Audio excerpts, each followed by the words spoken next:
Hi, welcome back to the Gemara in Masechet Ta'anit, starting at the bottom of Yud Aleph Amud Aleph, where the last assignment left off. There was a debate recorded between the position of Shmuel and Rabbi Elazar, arguing about whether or not someone who fasts is considered a sinner, a choteh, or a kadosh, a holy person. Ula Shmuel ha'ikre kadosh, arguing back against the position of Shmuel, who said that someone who fasts is a sinner, but behold, he is called kadosh, meaning the verse that was cited here in support of Rabbi Elazar said that a nazir is referred to as someone who's holy, and since a nazir refrains just from wine and is called holy, the argument goes how much more so someone who doesn't eat. So what does Shmuel do with that pasuk? Hahu agidul parakai. That's just talking about the fact that he grows his hair. So his hair is holy, but he is not necessarily holy, and according to Shmuel, this does not prove that someone who fasts is holy. Ula Rabbi Elazar, hanikra choteh. And for Rabbi Elazar, he has to contend with the pasuk that says a nazir is a sinner, which was this pasuk, that a nazir has to bring a korban chatat. Sorry, I'm over here. Hahu d'seiv nafshe. That is because he made himself tameh, meaning when he stops being a nazir, he makes himself tameh, and a nazir wasn't allowed to make himself impure, so he's bringing it to atone for that, not because he was a sinner to actually become a nazir. So the two conflicting opinions are maintained. Umi amar Rabbi Elazar hachi, and did Rabbi Elazar really say this? If you remember, mi is a question word that means ha'im. So did Rabbi Elazar really think this? Ve'ha'amar Rabbi Elazar, but didn't Rabbi Elazar say, La'olam yimod adam atzmo,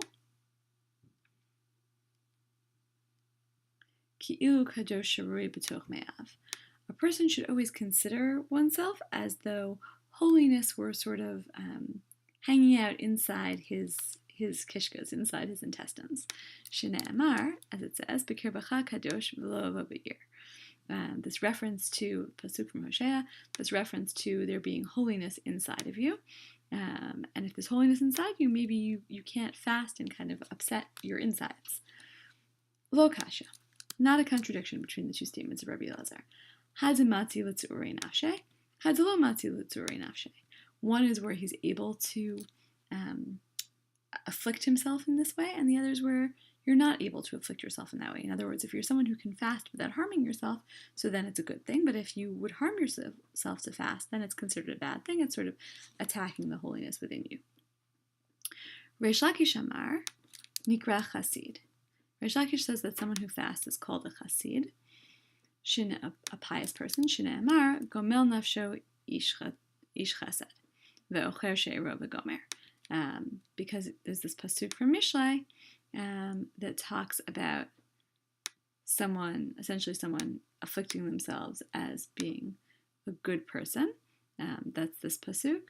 Someone who is good to himself is an ish chesed, and someone who's bad to himself is not. So he's a chassid.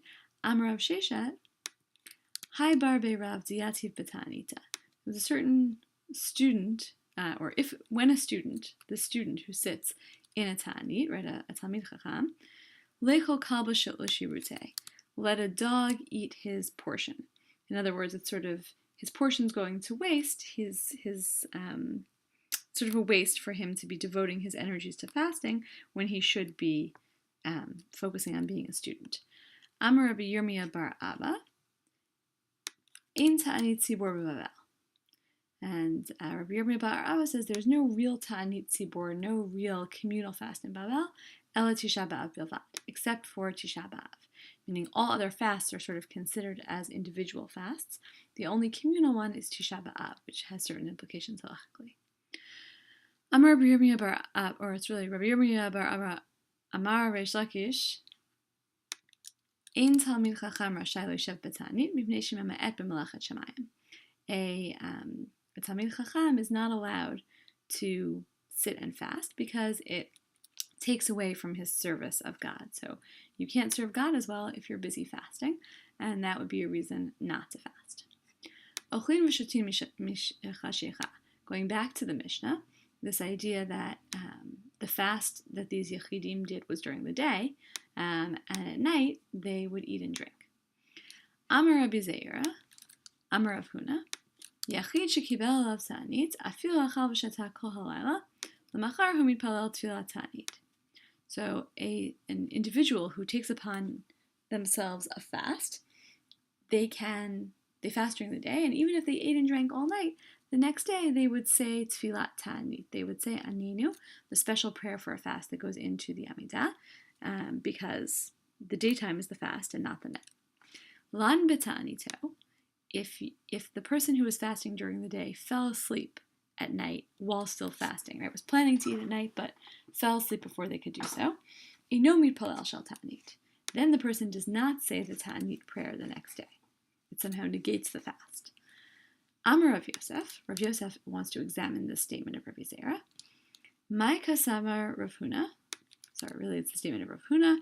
What is Rav Huna thinking? Svir alei ein mitanin l'sha'ud. Maybe he thinks that you can't have a partial day fast, a sort of spontaneous partial day fast, and so the night didn't count. Oh, dilma mitanin, meaning the next day didn't count because it wasn't attached to the night. Oh, dilma mitanin l'sha'ot. Or maybe you can fast a short, spontaneous fast. But someone who does that does not say anenu, does not say the special tefillat ta'anit. Amrole Abaye, sorry, that should say Abaye actually. So Abaye said to him in response, La'alam kasavar Rav Huna mitanin l'sha'ot. No, Rav Huna for sure thinks that you can fast one of these temporary fasts. And if you do a partial day fast, you can say tefillat ta'anit. But here it's different because there are the hours of the night which he didn't take upon himself to begin with. In other words, the guy didn't say, I'm taking upon myself a full day fast starting now at night.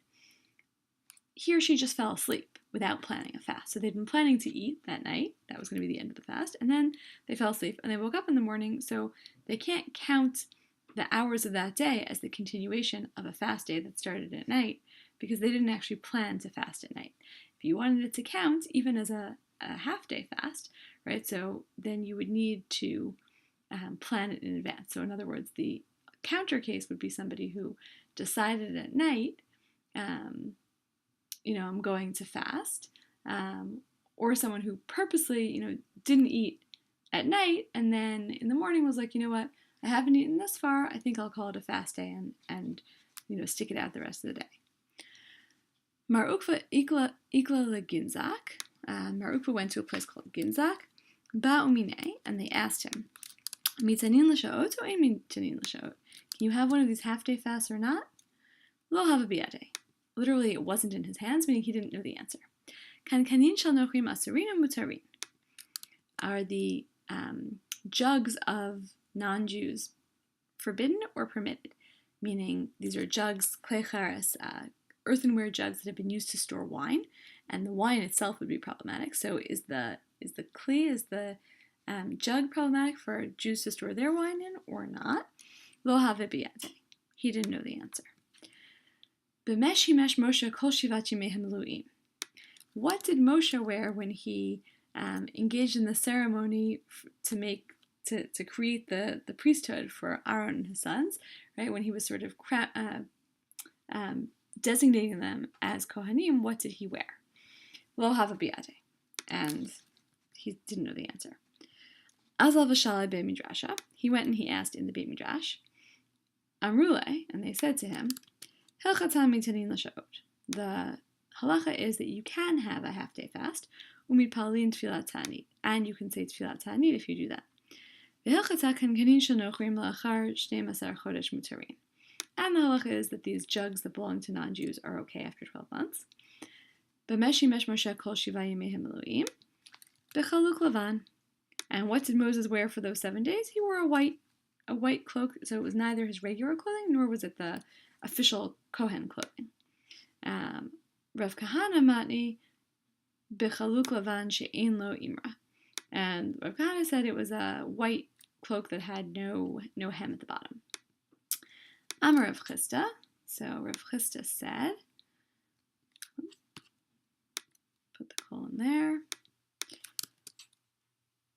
Hada amart mitanin l'sha'ot, v'hu shelo ta'am klum ad ha'erev. That which you said that you could have a partial fast, but that's only if you don't eat anything until the evening. Meaning, if it's noon and you realize you haven't eaten all day, you can say, but that was just by accident. You can say, I'm going to declare this a fast day and not eat for the rest of the day. But then you have to stick it out until the evening. Amrole Abaye. So Abaye then said to him, Ha ta'anit maliyatahi.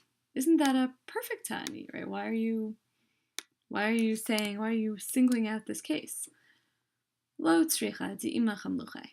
No, it was necessary to tell us about this case because it's a case where ima chamluche, where the person changed their mind, meaning they weren't planning on fasting, right? It's true that the perfect fast is a fast where you fast the whole day until the evening, but this is a case where, as I explained, until noon you hadn't been planning on fasting at all, and then you looked and you were like, oh, now it's only 4 hours till dark, might as well call it a fast day.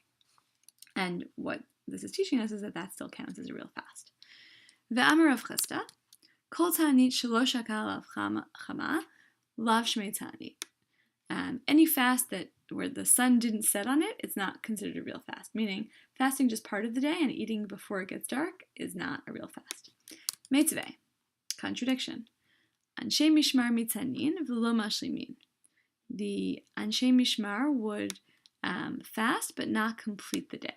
The anshe mishmar are the people who were designated for a week's worth of service in the Beit HaMikdash. Actually, you had Kohanim who were designated for service, and then a group of Yisraelim, a group of Israelites who were designated just to sort of pray along with them and be their like moral support.